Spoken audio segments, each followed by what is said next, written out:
I love the line that Michelangelo said. And he said, "Lord, free me of myself that I may please you." Free me of myself that I may please you. Wow. Meaning, get to that place in us where we're not censoring ourselves or trying to do it good or right, but rather connect to whatever it is we're trying to say in our work. Become. Absorb it and become it and let it come out and let the unconscious free. And that's what I strive for that, and I rarely get it. If I do, it's for a moment or two. Have you ever started a project and then somewhere along the way, you kind of just give up and effectively say, you know what, I'm lost, I'm done, and you die? No, you don't die, but the project dies. I think every artist can kind of relate to that. And it's interesting hearing an actor like Al Pacino share with the audience about how he experiences that. It's amazing how every art form can fall into this place, this scary place where things fall apart. Sometimes I'm given a role, happens all the time actually, what am I saying sometimes? I mean, every time somebody says, we got this part for you, and I actually say yes, which is always foolish. I say, yes, I'll do it. And then I'm in trouble because then I gotta look at the empty canvas and I gotta say, wow, I don't know anything about acting. I don't know anything about anything, and just do, what am I gonna do? And you start. And the hope is that instead of figuring it out, you find it. You know, everybody has a different thing, you know. Yeah. That's what method is, really. It's everybody's method, everybody's way of doing it. And, you know, whatever is gonna get you there. Yeah. And you know, and I think with Simon, a lifetime, and then also what comes with a lifetime of doing things, you know. You develop a way, you develop that thing known as technique. I think that the biggest point that we can get from this, from Mr. Pacino in this whole clip, is that you cannot get stuck inside your head. You have to loosen up as an artist. You have to open yourself up to the possibilities. And that applies to every aspect of the process. The biggest part of it, which Pacino starts off with talking about, is the process itself. How do you create? What is your process of finding inspiration and executing on that inspiration? I love what he says there. He says it takes a lifetime. And then also what comes with a lifetime of doing things, you know. That's an amazing statement, because if it takes a lifetime, then that really means you never reach the end, because a lifetime is not a fixed amount of time. And so what that really is saying is there is no limit. There is no point where you reach the end and go, okay, I know how to pave this path. And, you know, we could look at Al Pacino too. Greatest actor alive possibly, but has every performance he's ever done been Michael Corleone? What's my name? Dunkachino. It's a whole new game. Dunkachino. You want creamy goodness? No. And a lot of that has to do with the fact that the process is something that you cannot fix. It's something that you cannot boil down to a science or a recipe to just create. And, you know, I think that pressure that we put on ourselves, I know I put on myself when I'm trying to create something, often weighs me down and makes it that I cannot ever get to a point where I can output. And I think that's the danger that most people get in, and is why they're not productive and they don't finish anything. It's because they always end up in the middle of nowhere, and that makes them uncomfortable and that makes them nervous. But the fact is, you're always going to end up in the middle of nowhere at some point along the creative process. There's a term that I've heard used, the pit of despair. And the idea is basically everyone reaches the pit of despair some point along any journey. And when you hit that pit of despair, you have the two choices. The first one is quit and give up, and the second is to push forward and continue.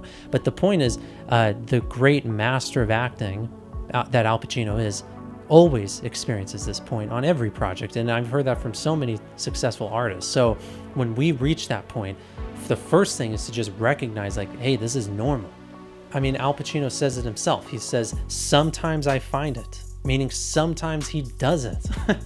I mean, that seems terrifying, but at the same time, it's encouraging. So don't give up, like keep pushing forward. Sometimes I'm given a role, happens all the time actually, what am I saying sometimes? I mean, every time somebody says, we got this part for you, and I actually say yes, which is always foolish. I say, yes, I'll do it. And then I'm in trouble because then I got to look at the empty canvas. The next sub point with this idea of discovering your own process is that it's your own process, meaning it doesn't apply to everyone. And Al Pacino brings up the method. The method, of course, taught by Lee Strasberg, Stanislavski, and others throughout the 20th century to actors like James Dean and Marlon Brando and Marilyn Monroe and many others, is really the idea that you finding your own process as an actor. It's finding that authentic voice within yourself that allows you to express the characters that you're playing. So that method, I think, applies to also writers and directors and really everyone in the creative business. So let's take from that some encouragement that, hey, the process is not fixed. Get over it. Get out of your head and push through. Create your own process and create. Don't let that stop you. And once again, it will take a lifetime. So the next point is somewhat related, but I think it deserves its own mention, which is that Michelangelo quote, which is just such a fantastic quote. Lord, free me of myself that I may please you. And that's coming from the greatest artist who possibly ever existed, Michelangelo. And you know, what's cool about Michelangelo is, and what's cool about an interview even with Al Pacino, is they had to work for it and they had to struggle for it and they continue to struggle for it. I mean, you've seen all these images of unfinished Michelangelo works. It wasn't just a process that at the snap of a finger, they're creating that perfect statue or that perfect performance. It doesn't work like that. Art comes from the heart, and sometimes the heart is not reliable in the way that like our mind is. And that's something to accept and embrace. The imperfection of your work and the inconsistency of your work is a natural process. And I think that especially applies to writing. I mean, it just amazes me how you can have like a director, a storyteller like Steven Spielberg, and the output, even though he's the most experienced ever at this point in his career, his stories have been significantly weaker than the stories that he made 40 years ago. Yeah, I got the X1 haptic boot suit with the microfiber crotch inlay.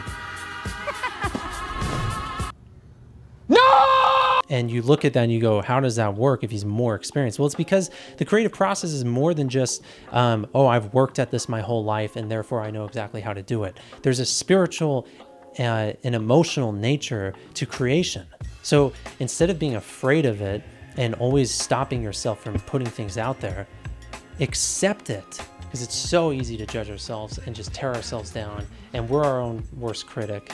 Like the quote says, it's free me of myself that I may please God, right? It's to please a greater purpose, and that's what art ultimately is. It's to represent something greater than ourselves. So ultimately, you can't be ashamed of the art that you make if it was truly from a place of freedom. So ultimately, that critique can't go fully towards you, just like the praise can't go fully towards you either, because both don't belong to you when you create an authentic work of art. First of all, discover your own process and give yourself patience in discovering your process. And then the next point is free yourself. Free yourself. Find your freedom as an artist and don't judge yourself. And ultimately, stop thinking. Feel. Pacino has that great point about when he faces the empty canvas. The empty canvas, that is the thing that we're all so terrified of, but it's ultimately the thing that we need to embrace. It's the chaos that we are bringing order into. And when you look at all of Pacino's greatest performances, he's taking a place of chaos, which is the emotional state of his characters within the story, and he's bringing about this beautiful order.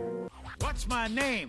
If you just carefully look at a Pacino performance, like especially a movie like Scent of a Woman, where he's taking all of the pain and turmoil of this traumatized character who's been abused and abused others, and he's taking that and he's allowing it to come out of him and be expressed through him. That's the order coming out of the chaos of the emotions. And ultimately it proves how acting is reacting, right? Because no longer is he thinking about the process and going, I'm going to be a great actor and read my lines like a robot. He's reacting.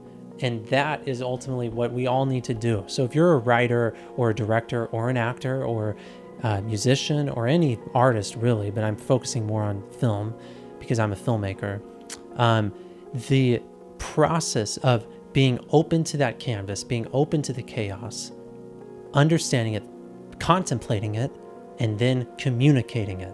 Your art is a way to communicate and express that emotional abstract side that we can't fully understand just through words. That's what art ultimately is. And if you do that, I promise you, you're going to be less insecure, you're going to be more productive, and you're going to put more out there because you're no longer going to have this sense of self-righteous perfectionism that's stopping you from creating. That's what it is, self-righteous perfectionism. Oh, I can't put that out there because it's too bold, it's too embarrassing. Look at Jim Carrey's Unnatural Act. What kind of insane person would come up with half of the things in there? But it's fantastic because he is channeling this chaos in such an extraordinary way and putting it out there like no one else would dare to do. But I'm willing to bet he does not feel embarrassed about that act. And it's because there wasn't a mental process to it. There wasn't that judging side of it. It was all from a place of expression. So if you're really struggling with that, which of course I can relate to, and I often struggle with that, try to just get past it. It's like a process of meditating where you get that thought, okay, I'm judging myself, I'm embarrassed, I don't like where this art is going. You understand that thought, the negative thought, and then you breathe it out and go, okay. And then you keep creating. So keep creating, keep pushing through, and I hope you enjoy this video and the rest of the videos on this channel.